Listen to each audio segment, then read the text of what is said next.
Hola, ¿cómo están? Espero que todos estén muy bien. Vamos a retomar nuestros videos aquí en nuestro canal. La matemática es fácil. Si les gusta el video, les recuerdo que le den me gusta y los que no están suscritos al canal, que se suscriban porque vamos a comenzar ahorita una serie de videos que van a ser un curso, van a formar un curso de álgebra lineal siguiendo un bonito libro del profesor Halmos. El curso lo voy a llamar Álgebra Lineal según Halmos. Y ese curso lo vamos a comenzar, si Dios quiere, mañana miércoles. Pero vamos a hacer hoy un video que es un tema que siempre me ha gustado a mí, cómo usar la historia de las matemáticas como una herramienta para el docente. Este video está dedicado a los profesores de matemáticas, tanto de bachillerato como universitario, y es una serie de técnicas que puede aplicar el profesor en sus clases para mantener la atención de los alumnos y mantener también su interés, mantener la visión general de lo que es el tema que está enseñando, usar, entender un poco que a veces viendo la historia de un tema podemos darnos cuenta que es un tema difícil para enseñar. Hay una serie de cosas donde la historia de las matemáticas puede ayudar al profesor. Entonces vamos a ver solución de problemas, las técnicas modernas en contraste con la solución histórica. Vamos a ver uso de anécdotas, eso es importante en el salón de clase, introducción de un tema desde un punto de vista histórico. Entonces esto se explica claramente cuando vamos a comenzar a hablar de algo, damos como una visión panorámica de qué fue lo que ocurrió con ese tema. Reflexión de las dificultades didácticas, es lo que les estaba diciendo ahorita, porque, por ejemplo, si yo veo un concepto y el concepto tardó muchísimo en formularse desde el punto de vista matemático, yo puedo darme cuenta de que quizás es un concepto difícil de entender. Y panorama general de algún tópico matemático. Eso también creo que es importante. Muy bien, entonces vamos a comenzar con algo que a mí me gusta mucho, es ver cómo resolvieron los matemáticos del pasado algún problema y compararlo un poco con lo que se hace actualmente. Y voy a comenzar con un problema muy famoso que resolvió este señor Leonhard Euler. El problema se llama el problema de Basilea. Vamos a explicar un poco qué es lo que es el problema de Basilea, pero antes de eso vamos a hablar un poco de los problemas en general. Yo digo aquí que los problemas son el corazón de las matemáticas. De hecho, esa frase es de Halmos, que ya mencioné ahorita en relación al curso que vamos a hacer de álgebra lineal. Los problemas son lo principal. La matemática es una disciplina que se plantea resolver cosas y para hacer eso crea técnicas, descubre teoremas, pero el problema es lo que se quiere resolver. No hay que olvidar nunca eso. Nadie hace disciplina o desarrolla una disciplina matemática pensando sencillamente en la abstracción o en hacer algo por hacerlo. No, la gente siempre tiene la visión de que eso está relacionado con distintos problemas. Entonces, eso también tiene importancia para los estudiantes, porque creo que a veces solamente les ponemos ejercicio. Entonces, siempre hay que tratar de retar a los estudiantes con un problema dentro de sus posibilidades. Entonces, aquí digo que el último teorema de Fermat no es importante por ser un problema difícil, fue muy difícil, pero es importante porque ese problema que se puede enunciar de una manera que un estudiante de bachillerato lo puede entender, generó mucha matemática. Casi todas las cuestiones de álgebra abstracta nacen del teorema de Fermat y fueron claramente usadas para resolver el mismo. Y aquí digo que sin embargo a veces conseguimos problemas del pasado que fueron retos para los matemáticos que ahorita la solución es muy sencilla y uno se podría preguntar, bueno, esos matemáticos que tardaron tanto o tuvieron tantas dificultades para resolver un problema, ¿es que acaso no eran competentes? No, hay que poner los problemas en su contexto histórico y ver qué técnicas disponían esos matemáticos para poder resolver ese problema y veremos haciendo eso que siempre demuestran un gran ingenio y son muy originales. Entonces vamos con este problema que es el problema de Basilea. El problema de Basilea es sencillamente el problema de calcular el valor de la suma de los recíprocos de los cuadrados, de la suma infinita. Es decir, yo tengo la serie 1 más un cuarto, que es 2 al cuadrado, 1 más 1 entre 9, que es 3 al cuadrado, y así sucesivamente. Esa serie uno lo puede ver usando cualquier criterio de serie, por ejemplo, es una P-serie con P igual a 2. Esa serie es convergente, o sea que no va a dar un número real. Pietro Mengoli, que era un matemático de Basilea, formuló el problema y los Bernoulli estuvieron tratando de calcular el valor de la suma, pero es el gran matemático Leonhard Euler que en 1735 resuelve el problema. Hay que decir que Euler fue discípulo de los Bernoulli, tuvo relación con varios de ellos. Entonces aquí está la ciudad y una imagen muy bonita de Basilea. Esto es la solución, yo no voy a entrar en detalle, la solución ahorita es una solución que se la ponen a los estudiantes cuando ven series de Fourier, se desarrolla una determinada serie, se usa lo que se llama la identidad de Parseval y eso nos da el valor de la serie que estamos buscando. El resultado, como les digo, es un problema actualmente de los cursos de análisis matemático, en particular del curso de series de Fourier. Pero a mí lo que me interesa es la solución que da Euler. La solución que da Euler no tiene nada que ver con series de Fourier. No había nacido Fourier todavía. Y Euler lo que hace es una extraordinaria analogía entre lo que es un polinomio y lo que es una serie. Una serie, como esta acá, que está acá de potencia, puede ser vista como un polinomio de grado infinito. Esa es la idea de Euler. Y si es así, sabemos todos que si yo tengo un polinomio y lo puedo factorizar, el polinomio se escribe de esta manera, pero claro, aquí lo que tengo es una serie. Entonces, Euler hace una analogía arriesgada. Él piensa que igual que como ocurre con los polinomios, que si yo conozco sus raíces, el polinomio se factoriza. Si yo conozco las raíces de la serie, puedo factorizar eso como un producto y va a ser un producto infinito, porque claro, si solamente tengo una cantidad finita de términos acá, este es un polinomio de grado n y aquí tengo una serie, no podrían ser iguales. Entonces, él recuerda, sencillamente esto lo sabían perfectamente, la serie del seno, que se puede calcular, la serie de Maclaurin, y divide por x y obtiene esta cosa. Pero él sabe cuáles son las raíces, ¿verdad? Él sabe que el seno se anula en 0, se anula en más o menos pi, en más o menos 2pi, y entonces lo que hace es, bueno, osadamente escribe este polinomio infinito, esta serie, como una factorización, porque él conoce todas las raíces de la función seno. Entonces, aquí sigue Euler con su extraordinaria idea. Entonces, él lo que hace es multiplicar este producto, ¿verdad? Multiplica este producto infinito y iguala coeficientes, o sea, como uno hace cuando uno tiene el método de coeficientes indeterminados. Entonces, él ve el término cuadrático y se da cuenta de que esto tendría que ser igual, lo que tengo de este lado tendría que ser igual al término cuadrático que me aparece acá. Y entonces lo que tengo de este lado es claramente menos un sexto en el término cuadrático.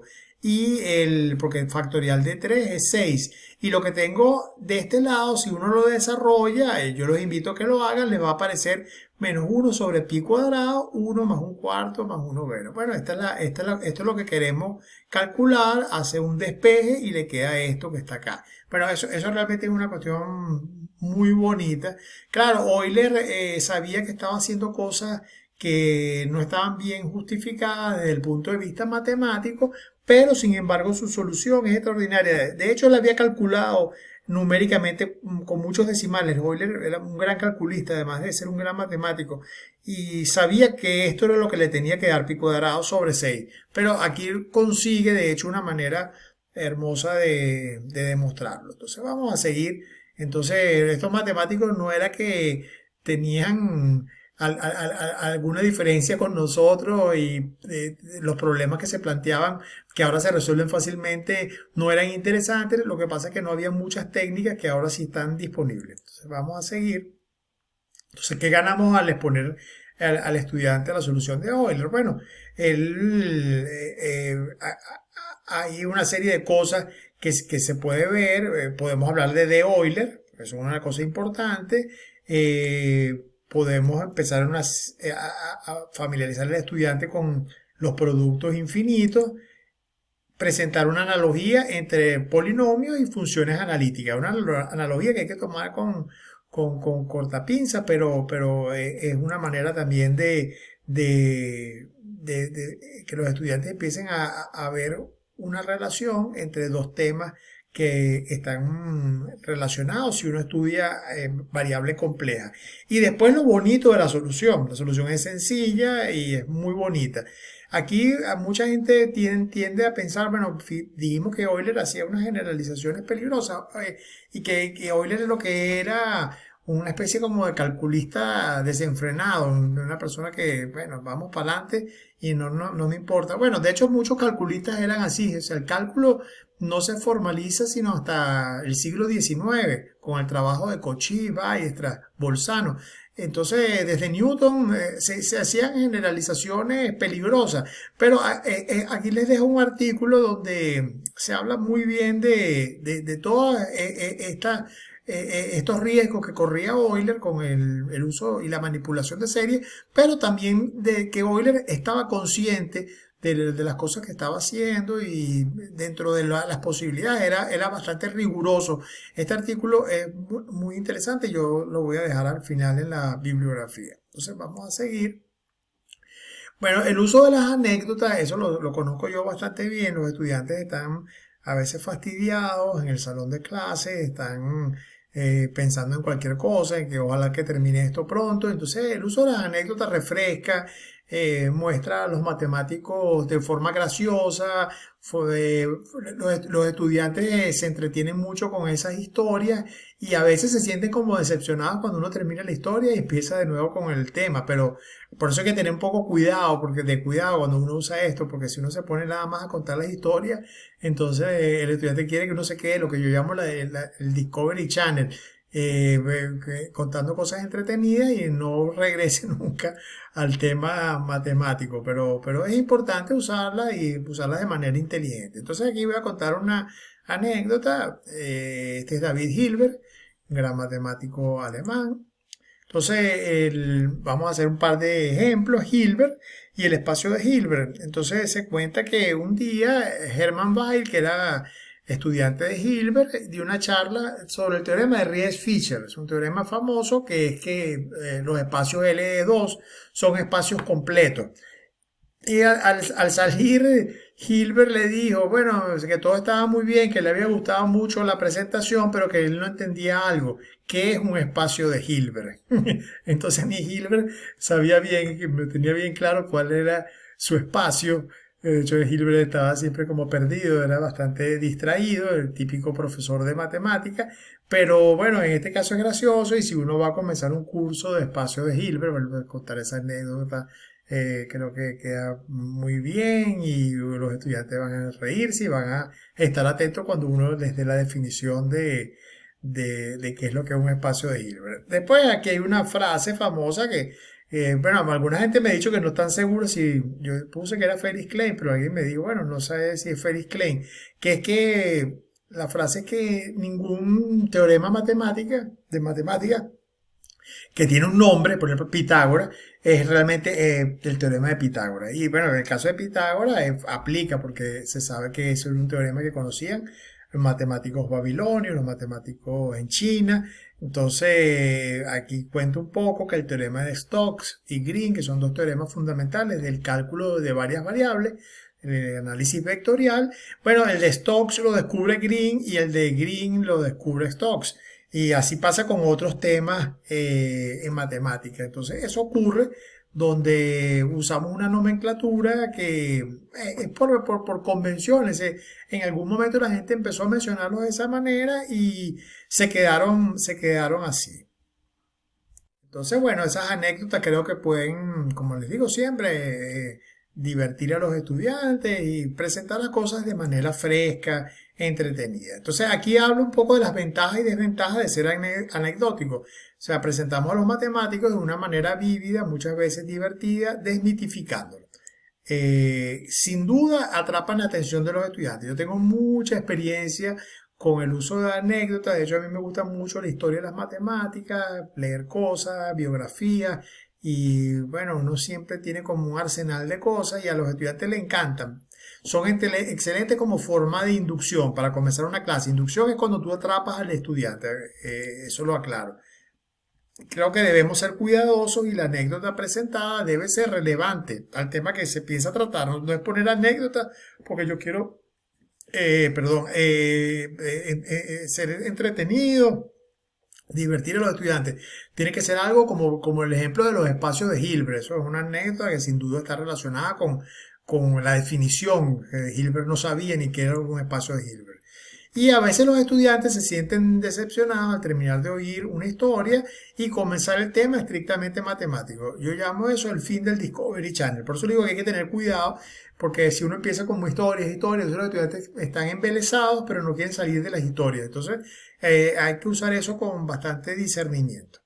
Vamos ahorita a otro ejemplo. Esto es una cosa como más general, dentro de lo que sería como una visión del uso de la historia de las matemáticas más completa, porque lo anecdótico es una cuestión que no es que no sea importante, pero esto es un tema donde la historia creo que es lo esencial, es introducir un tema desde un punto de vista histórico. Por ejemplo, yo tomé aquí el cálculo integral de volúmenes, de áreas, y lo voy a hacer usando quién fue una de las primeras personas. Se sabe que Arquímedes hizo un cálculo del volumen de una esfera y también hizo la cuadratura de la parábola. Entonces es el primero, pero Bonaventura Cavalieri, él inventó una técnica que es como precursora de lo que viene después con el cálculo de integrales múltiples e integrales iteradas. Entonces vamos a ver un poco, entonces si yo voy a explicar eso, yo creo que es una buena manera de comenzar el tema de integración múltiple contando un poco qué fue lo que hizo Cavalieri. Entonces aquí yo explico, yo no voy a hacer una definición de algo que creo que es muy difícil de definir, que es lo que es un indivisible. O sea, yo tengo, por ejemplo, esta área que es una área de una elipse y entonces yo pienso que aquí esto indivisible es como una especie de elemento de área infinitamente pequeño. Y si tengo este volumen, que esto es como una especie de tubo, y me paro aquí, esto es como un círculo, ¿verdad? Pero puedo pensar que tiene un cierto espesor, que es como una especie de tapa, y entonces esto aquí sería, si ese espesor es muy pequeño, un elemento indivisible también del volumen este que quiero calcular. Entonces es una idea de lo que son los infinitesimales que sabemos que causaron bastante preocupación su uso, pero era bueno, daban resultados, entonces los matemáticos los usaban. Después, en el siglo XX, Abraham Robinson demuestra que esos infinitesimales eran válidos usarlos y como lo hicieron los matemáticos del pasado.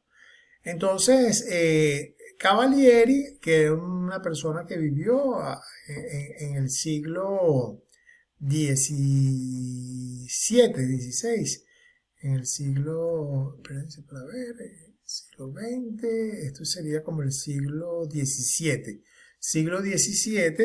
él escribió una obra que se llama Geometria Indivisibilus Continuorum Nova Quadam Ratione Promota. Entonces, esta obra, él trataba de cómo calcular estas áreas, de volúmenes y áreas también, con un principio muy interesante. El principio es el siguiente: si dos figuras tienen igual base, o sea, por ejemplo, aquí tenemos el ejemplo, una elipse y un círculo, y tienen la misma base, lo que estamos considerando como la base, y sus alturas son proporcionales con constante de proporción k, entonces sus áreas guardan esa misma proporción. Entonces, eso es como razonable, ¿no? Si yo me paro un infinitesimal aquí y ese infinitesimal es proporcional al del círculo, entonces el área de esto debería ser proporcional al del círculo también. Entonces, vamos a hacer las cuentas un poco. Aquí tenemos el círculo, es x cuadrado más y cuadrado igual a cuadrado, y la elipse es x cuadrado sobre a cuadrado más y cuadrado sobre b cuadrado igual a 1. Si uno se da cuenta que hay como una proporción que va a ser el a sobre b este que tenemos acá. Entonces, bueno, aquí yo hago la cuenta y consigo cuál es la proporción, la altura del círculo entre la altura de la elipse es a entre b. Eso es álgebra elemental, yo no lo voy a hacer.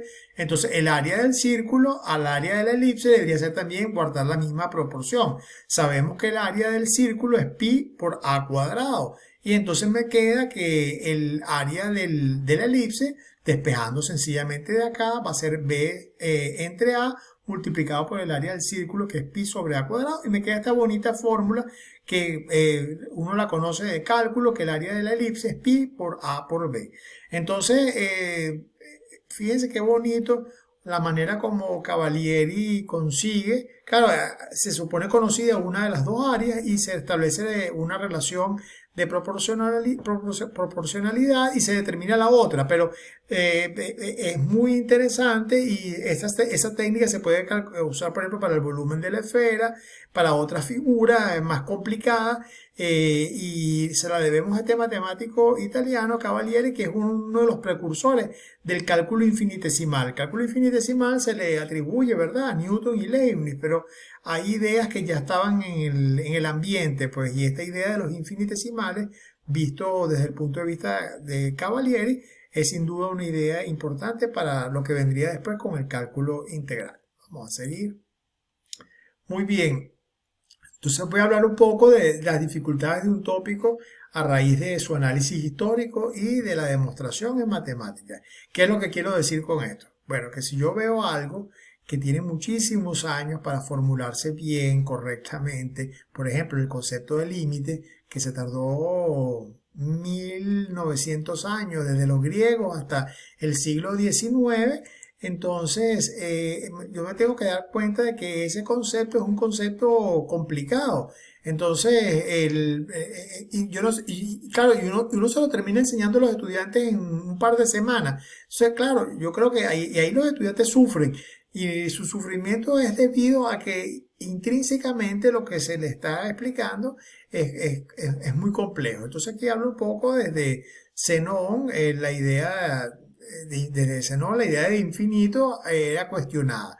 O sea, Zenón pensaba que no podía haber movimiento porque si yo tiro una flecha, ¿cómo llega la flecha al blanco? Bueno, tiene que pasar primero por el punto medio de la del segmento que une el origen de la flecha y el blanco. Y después tiene que pasar por el punto medio entre esos dos. Y así yo puedo conseguir infinitos puntos medios, los puedo intercalar. Y si tiene que pasar por infinitos puntos, ¿cómo es posible que llegue? Si va a tardar algo de tiempo en pasar de uno a otro. Y ese tipo de argumentos, lo que eran una crítica a la idea de infinitamente grande, infinitamente pequeño, de la continuidad del espacio, y que eran difíciles de refutar.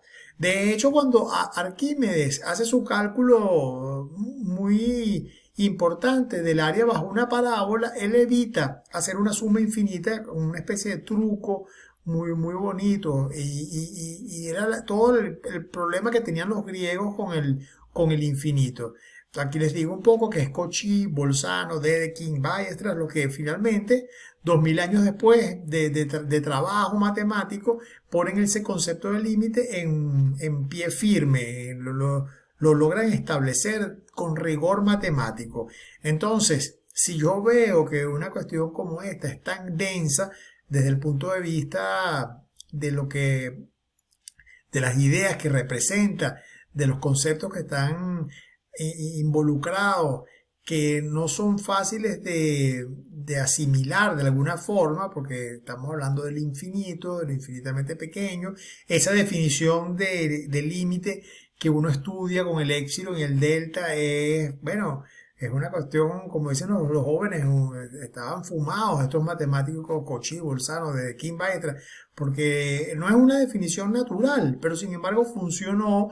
Ellos se dieron cuenta que era lo que se requería realmente para poder sacar a la luz ese concepto de límite de manera rigurosa, pero no fue fácil. Entonces, claro, cuando les explicamos esto a nuestros estudiantes, tenemos que tener en cuenta este tipo de dificultades. La demostración en matemática es otra cuestión que todos los docentes se ven de alguna manera obligados a pensar. ¿Demostramos o no demostramos?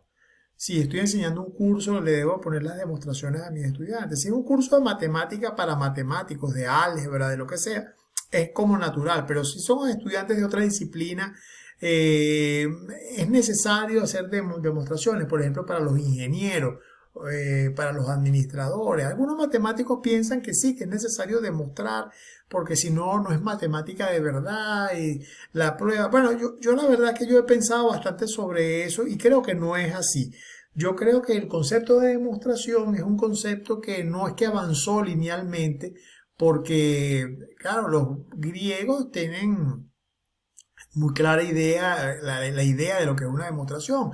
Pero la gente en Babilonia aplicaba las matemáticas en Egipto y de repente no estaban haciendo demostraciones. Y después de Grecia hay como un periodo largo, hasta, como le estoy diciendo, aparece el cálculo diferencial. El cálculo diferencial de sus orígenes, ni Newton ni Leibniz hacían demostraciones formales, pero tenían las ideas correctas y desarrollaban técnicas matemáticas que aplicaban en física, en astronomía, en química, en una serie de disciplinas que estaban también apareciendo. Entonces hay que tener como cuidado, o sea, no esa idea del rigor y la necesidad del rigor matemático, ese rigor matemático es un concepto que ha variado también a lo largo de la historia y como les digo, no es un desarrollo lineal. Entonces, eso es una reflexión que yo la quiero dejar aquí porque me parece que es importante. El concepto de demostración es un concepto también histórico y que su evolución no es lineal. Entonces, uno puede, aquí digo, afirmar que los periodos de matemáticas formales son escasos en 4 milenios de ideas, resultados y algoritmos. O sea que en 4000 años que se puede decir que la matemática está ahí, hay como pocos periodos. Por ejemplo, el siglo XX es sin duda un gran periodo para la parte formal de las matemáticas, las demostraciones. Pero aún así hay cosas que se hicieron y la demostración vino después. Pero, por ejemplo, el siglo XVII y el siglo XVIII, ahí hay muchísima matemática que se formuló, muy importante, y las demostraciones no eran tan claras. Hacían demostraciones, Euler, Newton, no sé qué, bueno, pero dentro de su marco de lo que era rigor matemático. Entonces, piensen, reflexionen, quizás algunas demostraciones son buenas hacerlas porque enseñan, por ejemplo, la demostración del teorema de Pitágoras de los matemáticos chinos, es muy bonita, la puede entender un joven de bachillerato, y ese tipo de cosas, además de que se demuestra, creo que puede ser desde el punto de vista estético importante enseñarlas. Entonces, les dejo esto como una reflexión. Yo no voy a fijar una posición aquí absoluta porque, como les digo, los distintos profesores tienen distintas ideas de qué se debe hacer en el salón de clase en relación a las demostraciones. Bueno, aquí les pongo el teorema de Pitágoras, panorama general, ese también es otra cosa que se puede usar. El panorama general de un tema, si yo voy a tratar el teorema de Pitágoras, yo puedo hacer un panorama completo desde China, por ejemplo acá, esto es bellísimo, esta demostración, ¿verdad? Que la pueden hacer uno con unas figuritas y con unos cuadrados, hasta el trabajo de los matemáticos griegos, de los pitagóricos, de lo que vino después, porque el teorema de Pitágoras aparece en otras disciplinas matemáticas más avanzadas, como es la teoría de espacios de Hilbert. Entonces, hacer una visión panorámica de un tema me parece que es importante. Uno puede hacer esa visión panorámica al final de la clase, al final del curso, me refiero, o también al principio. O sea, mostrar todo el tema que se va a ver, darle al estudiante una visión panorámica al principio de la clase o al final de la clase. Entonces, aquí eso es lo que digo aquí. Claro, para eso el estudiante tiene que saber historia, tiene que haber leído, no solamente la parte técnica propia del teorema de Pitágoras, uno lo puede demostrar y punto, y ya se terminó el teorema de Pitágoras, se aplica, se resuelven cosas, pero yo quisiera que el docente se interese en la historia de cada cosa que va a enseñar, porque creo que ahí va a aprender también cosas distintas él. Entonces, por ejemplo, aquí pongo una para ver el ejemplo, el cálculo integral. Entonces podemos comenzar hablando con Arquímedes y su trabajo del área de la parábola y del volumen de la esfera. Después hablar, como ya hablamos un poco de Cavalieri. Después a comenzar con ya el cálculo diferencial de Barrow, el maestro de Newton y Leibniz. Que digo aquí que sientan las bases algorítmicas, porque como les digo, no había como una definición, y después ya aquí Cauchy y Riemann, que son los que dan la definición moderna de lo que es la integral. Y aquí, bueno, uno puede cerrar, o incluso puede decirle al estudiante, porque a lo mejor en ese curso no va a estar incluido, que hay nuevas integrales que se formaron en el siglo XX, como la de Lebesgue, que es muy famosa, y la de Henston-Kurzweil también, que es una integral muy interesante, muy parecida a lo que hace Riemann, y que creo que es una integral que se debe estudiar. Entonces, esta es una visión panorámica de un curso de cálculo integral, y se puede hacer al principio, vamos a hacer esto, vamos a hacer aquello, o se puede hacer al final, ya después que uno vio el curso completo. Entonces, que si yo quiero dotar a este estudiante, a este futuro profesor, qué cosas debería incluir, o sea, qué cosas deberíamos, cómo preparar para que este estudiante use la historia de las matemáticas. Bueno, debería darse un curso, de repente un curso de historia de las matemáticas. Entonces, es como lo más estándar. Vamos a dar un curso que es esta visión panorámica de las matemáticas, pero yo creo que se pueden hacer cosas a nivel transversal. Y esto sorprende, yo esto lo leí, muchos profesores de bachillerato no creen que la matemática es accesible a todo el mundo. Entonces, esto es una visión muy pobre, ¿verdad? Que tenemos que pensar si vamos a enseñar algo que la persona finalmente lo puede aprender. Entonces, aquí en este estudio de Goodwin, que yo menciono, que se hizo sobre cuánto saben de historia los profesores de matemáticas, de historia de las matemáticas, no de historia general. Dice que hay poco conocimiento, es un estudio que fue realizado en los Estados Unidos, poco conocimiento de la historia, y entonces cree que la matemática es una especie de colección de hechos no conexos, reglas y habilidades en la cual ya todo es conocido. O sea, es pésimo realmente que un profesor de matemáticas no se dé cuenta de toda la evolución, de todo, y que ahorita hay muchísimos problemas en matemáticas que se siguen desarrollando y que se siguen abordando y se siguen creando nuevas teorías, y no creen que la matemática es accesible a todo el mundo. Entonces, bueno, si una persona tiene estas dos condiciones, yo diría que no debería enseñar. Entonces, por todos nuestros argumentos, debemos incluir la historia de la matemática dentro de lo que enseñamos. Con cursos, hacer un curso para formar a este profesor, un curso de historia, o también historia de la matemática de manera transversal, así mismo como estamos hablando. O sea, si yo voy a enseñar álgebra abstracta para un grupo de profesores de matemática, bueno, hacer una visión del álgebra abstracta, explicarle el rol de Galois, el rol de los matemáticos árabes con Al-Khwarizmi. O sea, yo tengo que hacer de la resolución de ecuaciones, yo tengo que darle a ese estudiante, esa es mi opinión, dentro de ese curso, no solamente definir grupos, anillos, cuerpos y demostrar todos los teoremas posibles acerca de esas estructuras. Eso es importante, pero creo que es importante aprovechar la oportunidad para que ese estudiante vea cosas de historia de las matemáticas pensando en ese futuro profesor.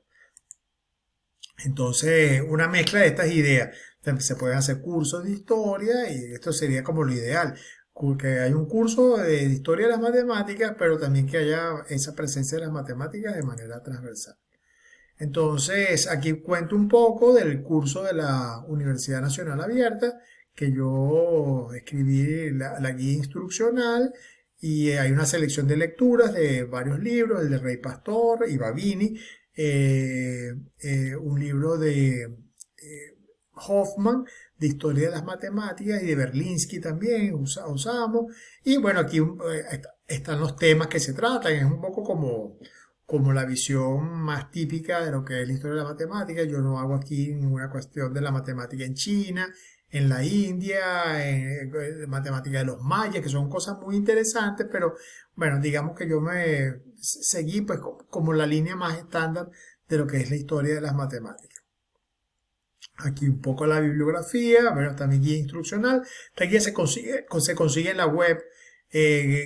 Claro, va acompañada con una selección de lectura, o más bien acompaña a una selección de lectura, que son estos libros que les estuve mencionando. Entonces aquí está, este es un excelente libro y se llama Usando la historia para enseñar matemática. Este es el libro clásico de Rey Pastor y Babini, que yo lo recomiendo para la persona que quiera leer eh, sobre la historia de las matemáticas y ver la visión de estos dos autores, muy bueno. Y aquí, bueno, hay unos artículos que les recomiendo que lo cité en algún momento en la presentación. Bueno, esto es nuestra contribución para hoy. Entonces, este es un video dedicado especialmente a los profesores de matemáticas. Nos vemos pronto. Hasta una nueva oportunidad.